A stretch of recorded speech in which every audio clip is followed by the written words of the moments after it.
It was one of those quiet afternoons that felt too peaceful for the chaos inside her heart. The park was alive with the laughter of children, the rustling of leaves, and the occasional bark of a dog. But inside Emily, there was only a storm. She walked slowly across the open field, a folded piece of paper trembling in her hand. Every step she took felt heavier than the last. It had been 2 months since she had last seen him. 2 months since she had walked away, saying she needed to find herself, when in truth, she was running from the only person who had ever truly seen her. If you believe in kindness, forgiveness, and second chances, take a moment to like this video, share it with someone who might need it today, and don't forget to subscribe to our channel for more real, emotional stories that touch the heart. Emily spotted him sitting on the same bench they used to share coffee on every Sunday morning. Daniel, calm, thoughtful, and always wearing that half smile that made her feel safe. The autumn sunlight spilled gently through the trees, painting streaks of gold over his dark jacket. He was watching a group of children play tag nearby, the way he always did when he needed to think. When Emily saw that, her throat tightened.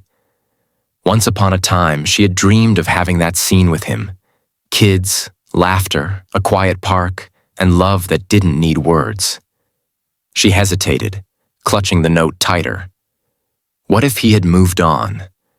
What if he looked at her with the disappointment she feared most, the kind that says, "You had everything and you let it go"? But she came anyway, because she couldn't live with the weight of unspoken words anymore.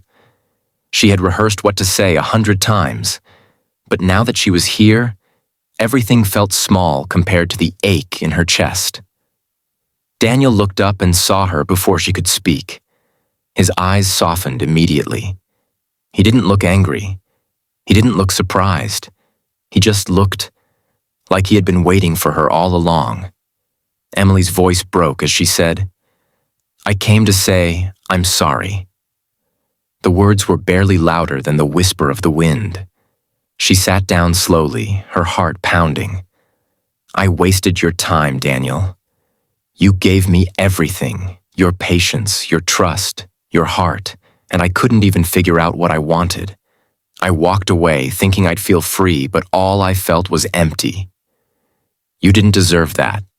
You deserve someone who knows how to stay."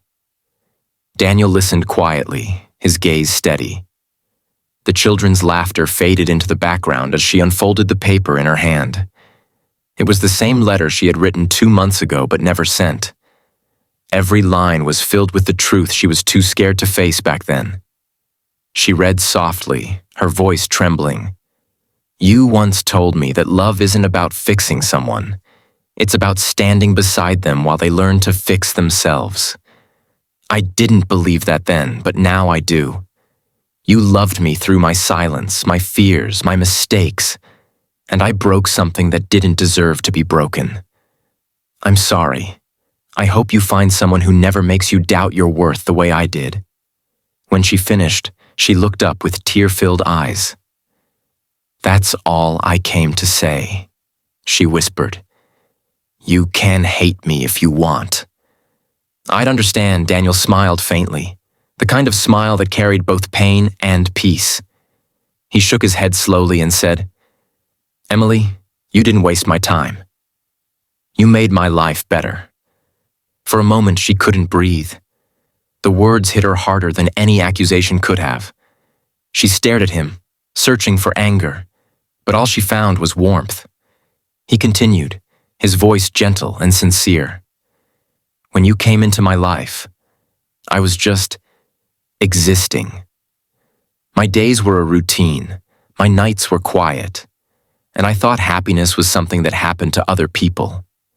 Then you walked in, with your laughter, your chaos, your questions, and suddenly I remembered what it meant to feel alive.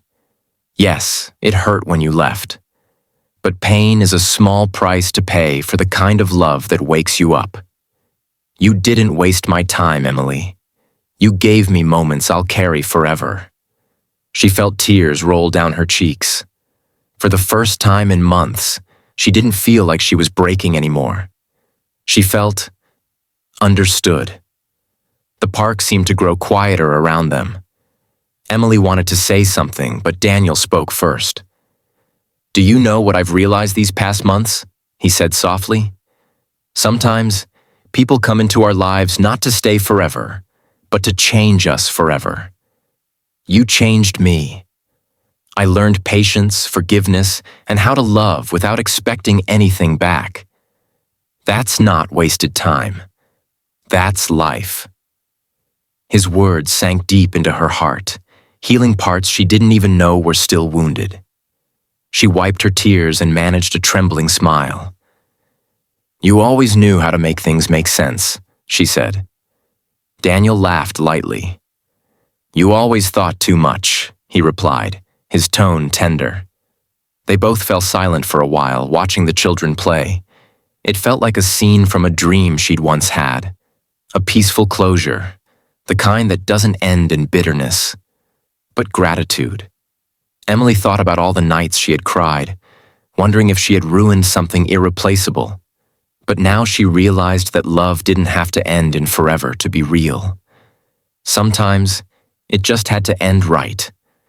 To remind two people that even pain could be beautiful if it came from something genuine. As she stood to leave, Daniel looked up and said, "Emily, promise me something." She paused, her heart heavy but hopeful. "Promise me you'll stop apologizing for being human. You're allowed to get lost sometimes. Just don't forget to come back to yourself." Her lips trembled. "I promise," she whispered. And then, for the first time since that day she left him, she smiled. A small, fragile smile, but real. She walked away slowly, but this time, there was no ache in her chest, only peace. The world around her looked softer, lighter. Maybe, she thought, forgiveness wasn't just something you gave to others. It was something you finally gave to yourself. Daniel watched her go, his heart full of quiet acceptance.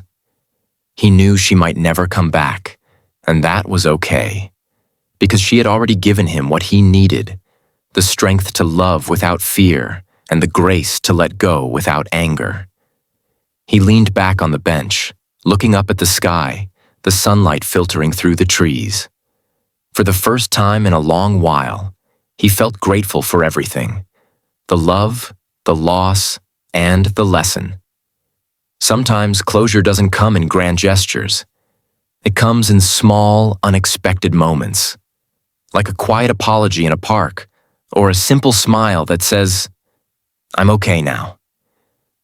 That day, Emily and Daniel didn't rekindle their past. They didn't make promises they couldn't keep. They simply found peace in knowing that even broken stories could have beautiful endings. Because love, in its truest form, isn't about possession. It's about transformation. And both of them walked away, changed, forever. If this story touched your heart, please take a moment to like this video, share it with someone who needs a reminder that love and forgiveness still exist, and subscribe for more real stories that speak to the soul. Special request: comment below with one word that describes how this story made you feel. Peaceful? Emotional? Hopeful? I'd love to read your thoughts. I'd love to.